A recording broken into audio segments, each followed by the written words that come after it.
জামাতের আমিরের কথাটা আজকে ভালো লেগেছে, সত্যি ভালো লেগেছে। তার একটা সহজ সরল স্বীকারোক্তি হচ্ছে এই যে জামাত ফেরেশতাদের দল নয়, আমাদেরও ভুল ত্রুটি হয়। তিনি আজকে কাকরাইলে অনুষ্ঠিত দলের রূপন সম্মেলনে বক্তব্য দিতে গিয়ে এই কথা বলছেন। তিনি বলছেন যে দলের নেতাকর্মীরাও মানুষ, তাই ভুল বা অন্যায় হতে পারে, তবে অন্যায়কে কখনোই প্রশ্রয় দেবে না।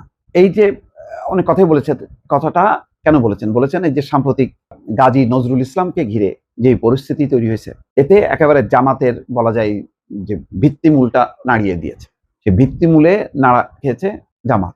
কারণ জামাতের ব্যাপারে এতদিন যে একটা মিথ ছিল যে তারা একটা ধর্মীয় দল, তারা জান্নাতের দল, তারা হচ্ছে ন্যায়, মানে কোনো অন্যায়, কোনো অনৈতিক কোনো কিছুর মধ্যে তারা থাকে না। এটা হচ্ছে তাদের মূল থিম। বাট এটা যে সত্য না, এটা নানা ঘটনায় কিন্তু বারবার প্রমাণ হচ্ছে এবং সর্বশেষ খুব বাজেভাবে প্রমাণিত হলো গাজী নজরুলের কাণ্ডে, এবং তারপর আরো কয়েকটা ঘটনা সোশ্যাল মিডিয়াতে আসছে প্রায় প্রতিনিয়ত।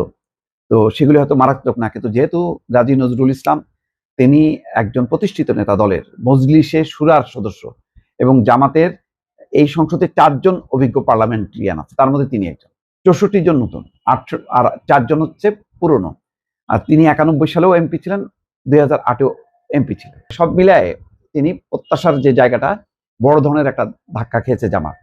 এর মধ্য দিয়ে ওই যে জামাতকে এমনভাবে একটা গত নির্বাচনের সময় বলা হচ্ছিল যে জামাত হচ্ছে জান্নাতের দল, জামাত ইসলাম করা মানে হচ্ছে বেহেশতের টিকিট পাওয়া।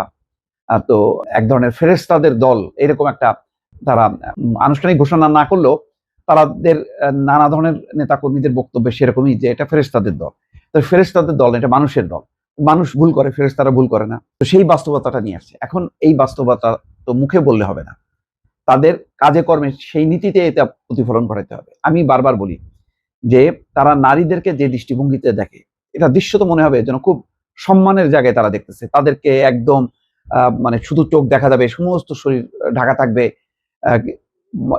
তাতে মনে হবে যেন তারা একেবারে খুবই নারীদেরকে সম্মান দিল। আসলে এই পোশাকের মধ্য দিয়ে নারীদেরকে তারা একদিকে ঠেলে ফেলে দিল যে না, তোমরা মানে বাংলাদেশের বা বিশ্বের প্রগতির যে কাজকর্ম স্বাধীনভাবে যেটা করবে সেটা পুরুষরা করবে, আর তোমরা কি করবে? তোমরা পোশাকে ঢেকে থাকবা এবং এক সাইডে চলে যাবা, তোমরা সাইড লাইনে থাকবা।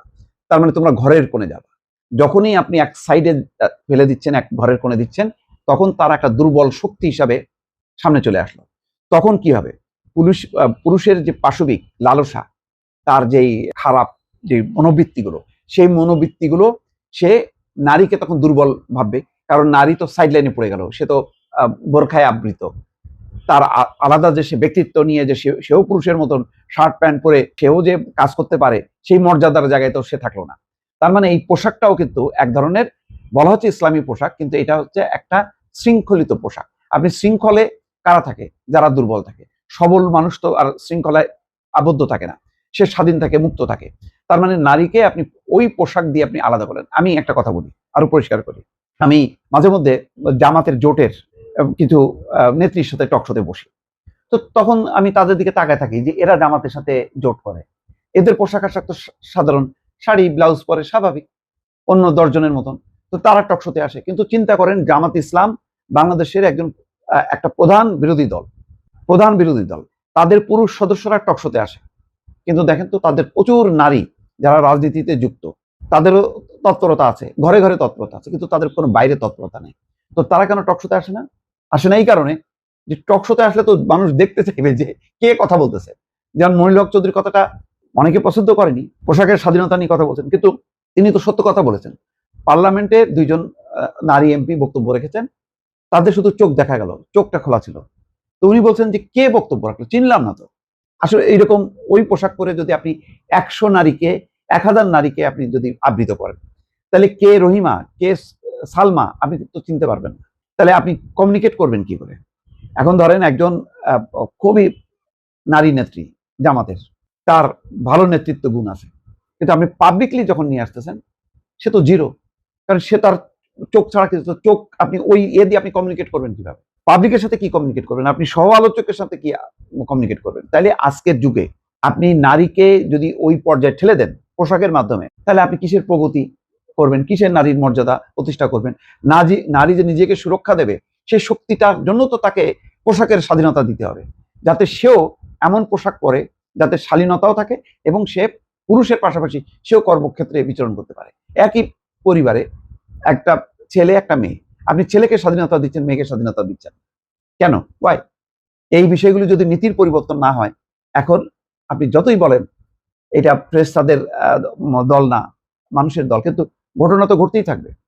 এবং এই মাত্রাগুলি আপনি খেয়াল করেন তো, বাংলাদেশে এখন দেখবেন যে শুক্রবারে মসজিদে জায়গা পাওয়া যায় না, রাস্তার উপর উপচয় পড়তেছে, সবাই দেখবেন যে নামাজ নিয়ে ব্যস্ত, কিন্তু অনাচার, ব্যভিচার, ধর্ষণ, এই পরিসংখ্যানটা নেন, এগুলি তো কমে যাওয়ার কথা। মানে আপনি যত বেশি মসজিদ, যত বেশি ধর্মানুরাগী হবেন, তত তো অপরাধ, নৈতিক অনৈতিক কর্মকাণ্ড তো কমে যাওয়ার কথা।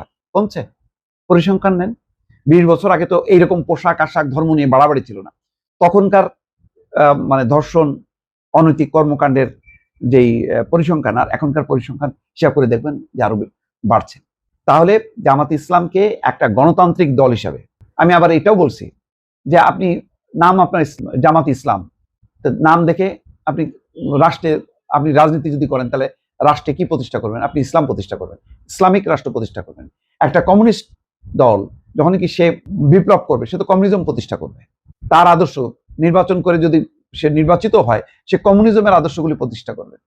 কিন্তু গণতান্ত্রিক দল তো গণতন্ত্র প্রতিষ্ঠা করবে। আপনি ইসলামিক দল, ঠিক আছে, আপনি নাম পরিবর্তনের কথা বলছেন না, কিন্তু আপনার নীতিটা তো গণতান্ত্রিক হইতে হবে। নীতি তো সমান অধিকার হইতে হবে, নারী পুরুষের সমান অধিকার, সকল ধর্মের সমান অধিকার।